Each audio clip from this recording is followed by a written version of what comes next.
Welcome back. Now in this video we're going to be talking about another one of the timeline operations. In this particular case you're looking at the video creator Sparkle, and they call the time that it takes in order for the image to be drawn animate. Now this may be called something different in your video creator, and the effect that you're trying to achieve is only partially important. What's important is the length of time that you decide that image is going to be drawn. And you can see here that it was decided that this writing, Introduction to Strategic Marketing, was going to take 1.5 seconds. Now, let's take a look as to how that works. Introduction to Strategic Marketing. So you can see there that this was timed so that it would coincide with the actual voiceover. Now, depending on how your video creator works, you can actually make that longer. Now, it may not match exactly with the timing, but what you're trying to do with your scenes is you're trying to time the exact total time of the scene and not so much the individual words to the writing. So let's take a look. If we were to lengthen the drawing time or the animation time, let's take a look at how that would work in this video. Introduction to Strategic Marketing. And as you can see, the timing is a little less precise, but again, all we're really trying to do is to get the timing of the entire scene in order to match. You'll see the same thing at play here when we look at this chart. So let's take a look at the drawing of this chart, and we've set this to 2.5 seconds.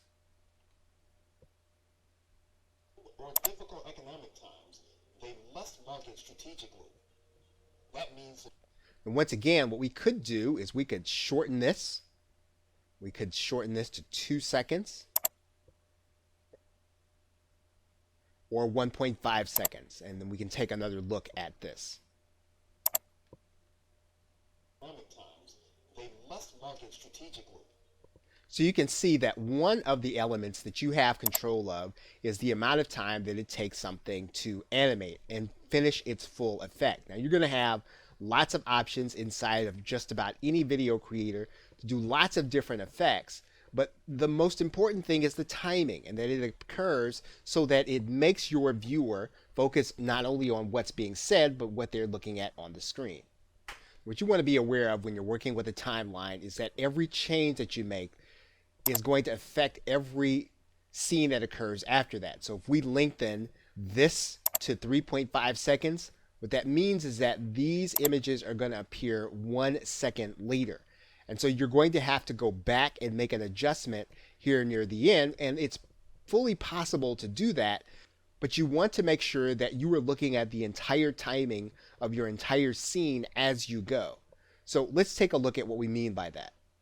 At the very beginning of this video, we actually changed Introduction to Strategic Marketing, the writing, to 2.5 seconds. However, we compensated for that by shortening the length of time that it takes to draw this chart to 1.5 seconds. That would mean then that we would expect that the total timing of this video would be about the same.